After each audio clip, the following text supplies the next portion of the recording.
Ruta exploratoria al refugio Zorritas, para acceso al volcán Llullayaco. Desde hace meses había suscitado el interés de conocer el borde oriental de la región más árida del país.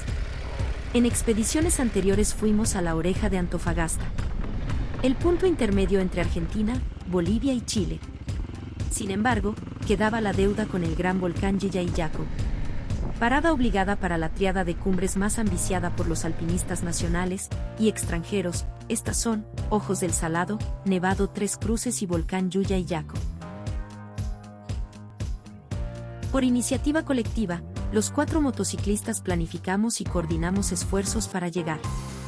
Un desafío considerando la inexistencia de caminos y surtidores de combustibles. Partimos a las 4:30 de la mañana, desde Antofagasta, con 2 motos en cada camioneta, hasta llegar al estacionamiento de la garita de Minera Escondida, en donde nos echaron, teniendo que descargar en plena pampa. Operación compleja, en el sentido del peso de las motos, y su equipamiento con bidones de combustibles, y herramientas, y otros pertrechos aparte. Para los futuros riders que se motiven a ir, considerar que la ruta más eficiente es de 112 kilómetros, de pura tierra, chusca, altura y sufrimiento. Por tanto deberán llevar 1/3 de combustible de más, respecto a la autonomía, ya que los motores gastan más a grandes alturas, terrenos blandos y pendientes fuertes. Además de cualquier contratiempo que nos quite, en este escenario en particular, del vital elemento, como veremos más adelante. Bajadas las motos y amarrados los bagajes, partimos en dirección al objetivo. El camino obligado era atravesar las mineras BHP Escondida y Barrick Saldívar. Tengan conciencia que estos emplazamientos industriales son enormes, como del tamaño de toda Antofagasta, y no se podían rodear. A pesar de tener utilidades millonarias, el camino de servicio destinado al tránsito de ciudadanos comunes es terrible, y de eso sabemos muy bien. Chuscales largos y profundos son un desafío para cualquier todoterreno, y más para máquinas de 2 ruedas. Para poner en el contexto, chuscal, según el diccionario, se le denomina a la primera estrata de tapa en la costra salitral. Masa suelta finamente pulverizada, de color ocre que otorga el color característico al desierto. Finísimo polvo que forma bolsones difíciles de atravesar. En cristiano, es como atravesar una piscina de harina, sin saber lo que hay en el fondo. Y en moto, es facilísimo caerse y quedar como Berlín colegial. Volviendo a la ruta, luego de salir de la órbita de las mineras, nos adentramos a la pampa profunda. Un montón de huellas, caminos, que dan a todas partes, confunden al viajero e inducen al error. Los puntos de referencia son repetitivos e idénticos. Por ejemplo, si nos indican subir, girar, atravesar una quebrada, cerro, camino. Acá, todos son iguales. Y podemos tomar cualquier accidente geográfico como referencia equivocada. Y nos pasó, en el camino, en vez de subir por la quebrada Zorritas, subimos en primera instancia por la quebrada Zorras, que son iguales, el mismo ancho y aspecto, pero con 10 kilómetros de distancia entre una y otra. Debiendo más tarde corregir el rumbo, y navegar íntegramente con GPS.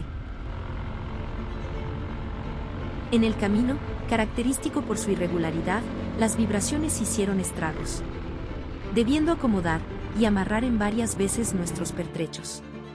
Estimar que, entre todos, llevábamos 50 litros de benzina distribuidos en 3 bidones externos, de los cuales se perdió uno de 10 litros por rotura, tanqueamos a media marcha otro de 20 litros, quedando solo con el último de 20 litros para la vuelta.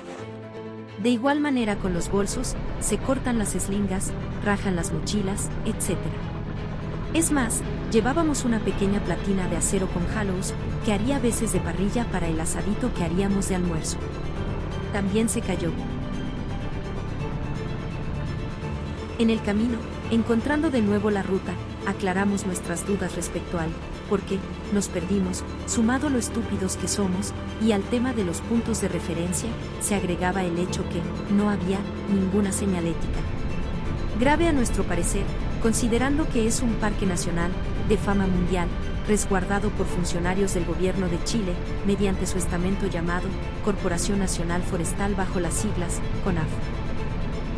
Logramos dar con la quebrada Zorritas, y en ella, la huella que da al refugio.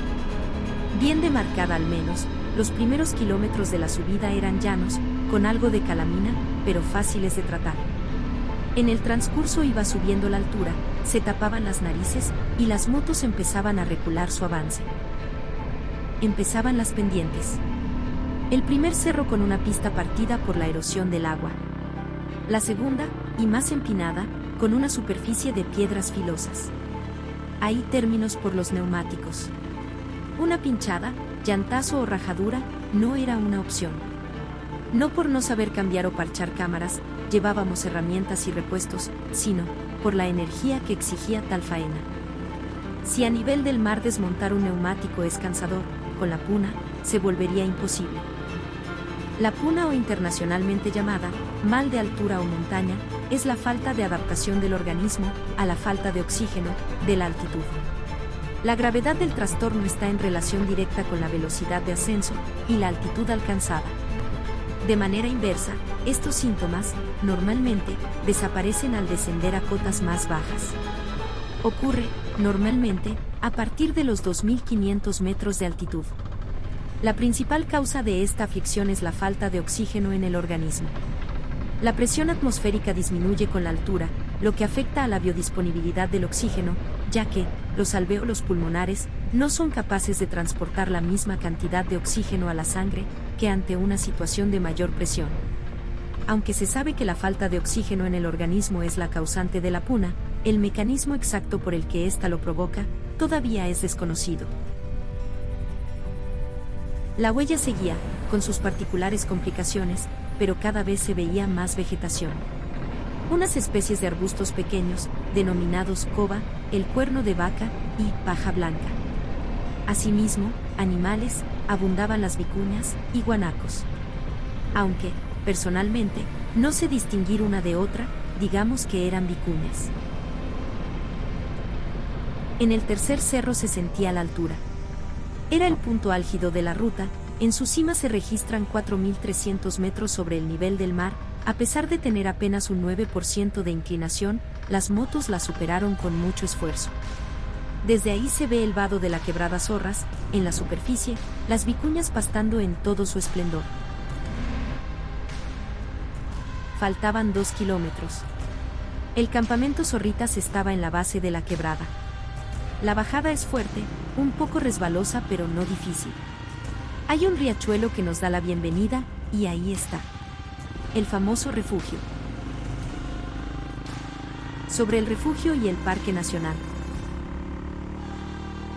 El Parque Nacional Yuyay-Yaco, de 268.670 hectáreas de superficie, se encuentra a 275 kilómetros al sudeste de la ciudad de Antofagasta. Se localiza en la cordillera de los Andes de la región de Antofagasta, y fue declarado área silvestre protegida del Estado de Chile, mediante Decreto Supremo, número 856, del 9 de agosto de 1995. En esta área domina el paisaje de las cordilleras de los Andes y de Domeyko, destacando el volcán Yuyay-Yaco de 6.739 metros sobre el nivel del mar. Quebradas con escurrimiento de aguas, pequeños barrancos y zonas planas y onduladas, que dan cobijo a 91 especies de flora y 44 especies de fauna silvestre, destacando la vicuña, guanaco, vizcacha, puma, zorro y aves como el suri y la perdiz de puna.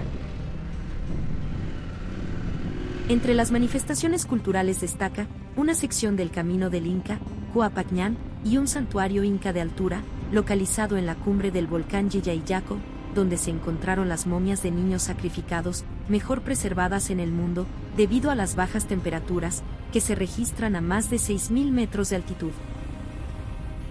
Hace más de 20 años, 3 niños lograron conmover a la comunidad científica del país y del mundo, cuando sus restos fueron encontrados cerca de la cima del volcán Yuyay-Yaco.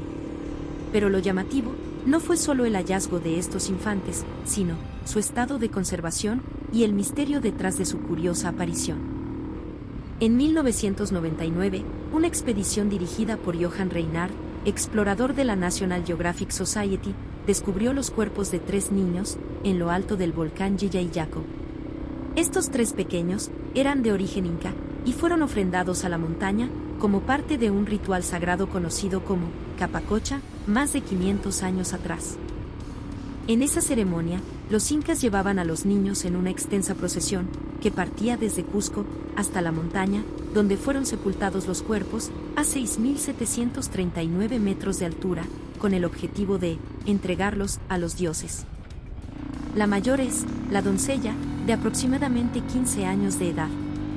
Fue descubierta sentada, con las piernas cruzadas y los brazos apoyados sobre el vientre, con un vestido marrón y un conjunto de adornos colgantes de hueso y metal, peinada con trenzas y un tocado de plumas.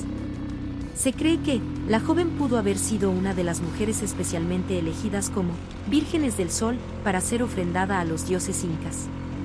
Estas mujeres eran criadas y educadas al servicio del inca y sus ceremonias. Otras servían al inca o eran destinadas a desposar a los gobernadores, y a otras se las educaba para tejer o para las ceremonias más importantes del imperio incaico. El segundo de los pequeños, el niño, de alrededor de 7 años, fue hallado sentado de rodillas sobre una túnica gris, vestido con una prenda color rojo, una vincha sobre la frente y un adorno de plumas, con la mirada puesta en dirección al sol naciente. Los tejidos de su indumentaria son ceremoniales, de una altísima perfección, y los colores indican que pertenecieron a una élite. La última de las jóvenes del Yillayaco es la Niña del Rayo, de un poco más de 6 años, llamada de esta forma porque, en algún momento, desde que fue enterrada, en su tumba en la montaña, un rayo impactó sobre la superficie y quemó parte de su rostro y su hombro. La encontraron sentada con las piernas flexionadas y las manos semiabiertas, con un vestido marrón y cubierta con una manta de lana. Cada uno de ellos tenía un ajuar que lo acompañaba en sus tumbas. Cada ajuar tiene que ver con el género. Las niñas llevaban objetos de cerámica como platos, jarros, bolsas y elementos de costura, mientras que el niño portaba estatuillas de plata y oro, pequeñas llamas y estatuillas de objetos vinculados a las actividades productivas. Los increíbles niños del Yillayaco permiten, a su vez, comprender el modo de vida de su comunidad. A partir del análisis bioquímico del cabello de la doncella, se detectó que la niña experimentó cambios en su alimentación un tiempo antes del sacrificio. En el año previo a su muerte, su dieta varió de alimentos simples a productos más nutritivos, lo que indicaría que se volvió de un estatus más alto, el de elegida para el ritual. Asimismo, en los últimos meses de su vida, ingirió grandes cantidades de alcohol y coca, utilizados para inducir estados alterados de conciencia, asociados con lo sagrado, aunque es probable que estas sustancias intentaran sedar a los niños en la alta montaña antes de enfrentar su destino. Volviendo al camino. Ya eran las 17 horas, corría un viento helado, y ya nos habíamos comido nuestro asadito de Malaya. Tomamos rumbo al poniente, algunos bien, otros aferrándose a la vida por el mal de altura. Tomamos la misma ruta de ida, se nos hicieron cortas las 2 horas del refugio a la minera escondida, con el estómago apretado, esperando que las camionetas no fuesen camino a Bolivia, por haberlas estacionado en la pampa. Contentos y emocionados al llegar al lugar de reunión, todos salvos, sin ninguna novedad negativa. Como reflexión, nos queda el haber logrado este anhelado viaje con un buen equipo. Hombres, con la determinación y cojones que esta tarea requería. Hubo contratiempos, fallas mecánicas y desorientaciones. Pero se mantuvo la compostura, y en un trabajo en equipo, se lograron sortear todas las dificultades. Estamos lejos de ser los mejores, pero, aún conscientes de eso, nos atrevimos a desafiar la incertidumbre, en modestas máquinas, que lo dieron todo, y más.